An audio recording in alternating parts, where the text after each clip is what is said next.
Hi to everyone. My name is Anna Gruchishkina, and as you can understand, with the flag behind me, I'm Ukrainian. And I'm very proud to be Ukrainian. I'm very proud and I'm very sad these days because 1 week ago, on 24th of February, my country was attacked by Russia, by the country that claimed to be our neighbors and our brothers. And it really hurts. It hurts a lot because in these few days, a lot of towns and cities were destroyed by bombing. A lot of people died, and not just soldiers, not the army, but also innocent people, women and children, little babies, and many children were born in the bomb shelters because people are trying to protect themselves from the bombs and from the missiles. It's hard to comprehend, and it's still for me. It's like a bad dream. It's like a nightmare that I want to wake up from, but unfortunately, it's just going on and on. I want to say you one thing about Ukraine. I know it really well because this is my country.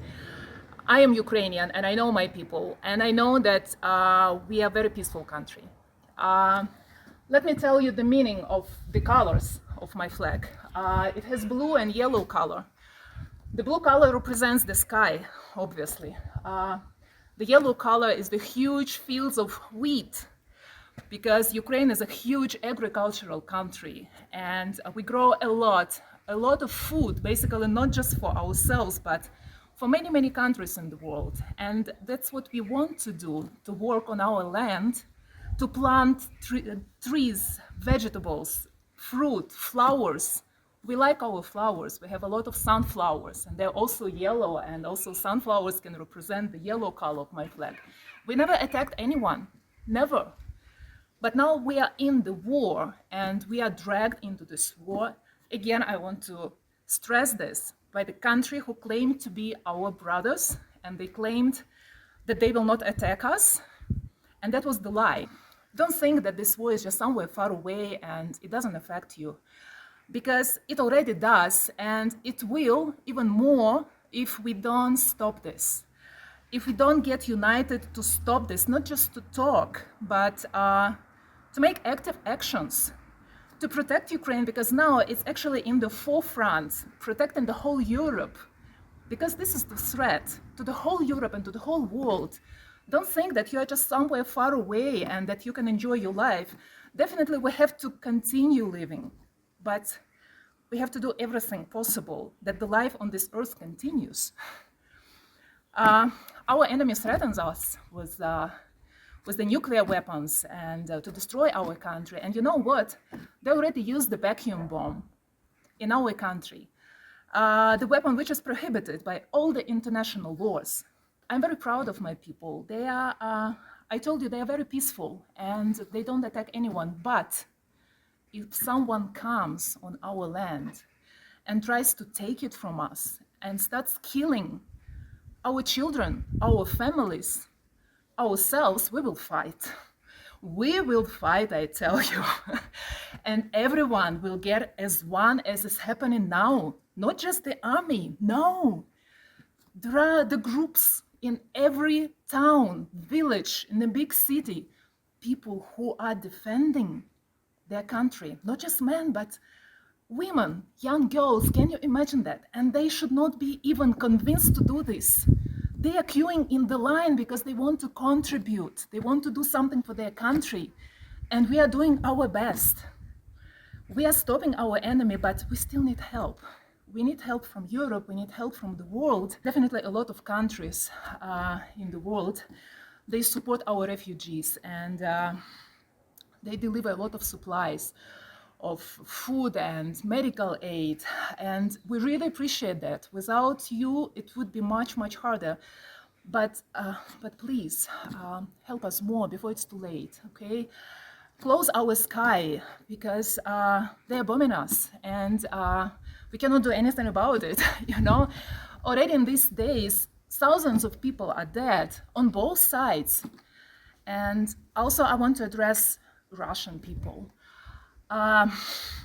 I think that it's nowadays it's mostly it's your personal responsibility to stop this horror, because it's not only your president who is doing this, but he's supported by people, obviously. And if you are silent, if you are scared, you're part of it. It's comforting that there are actually Russian-speaking people in Russia who stand up and protest, but it's such a tiny fraction compared to how many millions you have in your country. Only a couple of thousands are going out on the streets and they get arrested immediately. And the rest, what is doing the rest? Just watching. This is a full-scale war, and it can turn into even bigger scale war, into the Third World War. And don't think that it's just emotions and panic. Well, it's not. By the way, I encourage you, maybe you heard about the new movie, Don't Look Up. I highly recommend you to watch it because it's like a prophecy about what's going on now, about the comet spotted by the scientists, and they warn the Earth that the comet is coming to destroy the Earth in 6 months, and no one believes them. And even when the comet is already visible, and scientists say, just look up and see, and still there are people who say, don't look up. Well, you can watch the movie and see what happens at the end, I will not tell you. But, every time when I think about it, it makes me feel really helpless, because I wish I could do something to change the situation. But all I can do at the moment, at least, is to talk and to convince people to be aware, to take it seriously, because the comet is coming and it can hit the Earth. There is still time to stop it, even though those thousands of people who are dead now, we will not get them back anymore. But still we can prevent that many more thousands die. Do you really want this? Why? If you have anything against us, against anyone, let's talk. And that's what we wanted to do. That's what we were pleading to do. But unfortunately, it didn't happen this way. I'm getting emotional now because, and maybe you can blame me that you are so emotional and you are so protective because this is your country. And you are partially true. This is my country. This is my flag. And the little one that I always carry on my motorcycle for the past 8.5 years of traveling around the world. Yes, I haven't been in my country for quite a few years because I like to travel. Yeah, I like to explore the world, but I always carry Ukraine with me. I always tell to people about Ukraine. I always tell about how Ukrainians are. On one hand, yes, this is true. I am so emotional because this is my country. But as I said, now it goes beyond just the matter of 1 or 2 countries. It goes much further, and it already affects many, many other countries. And it can grow into a massive, massive destruction, actually, of the humanity, of the whole world. Just think about it. Just open your mind. And even if you have doubts, that's fine. But at least let your mind to open up a little bit further and just give it a thought that what might happen if you're still silent, if you don't do just that little bit that you are able to do. I want to say a few things to Ukrainians who are listening to me now. I cannot even start expressing myself how proud I am of you, really. As I said, I haven't been in Ukraine for some time, but Ukraine is always in my heart, and you are always in my heart.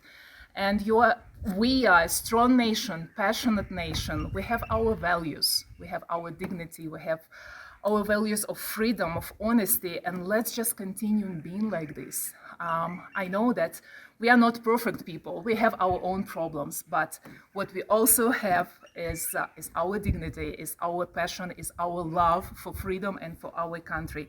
Let's just continue with that. I think that this nation, our nation, is just unbeatable.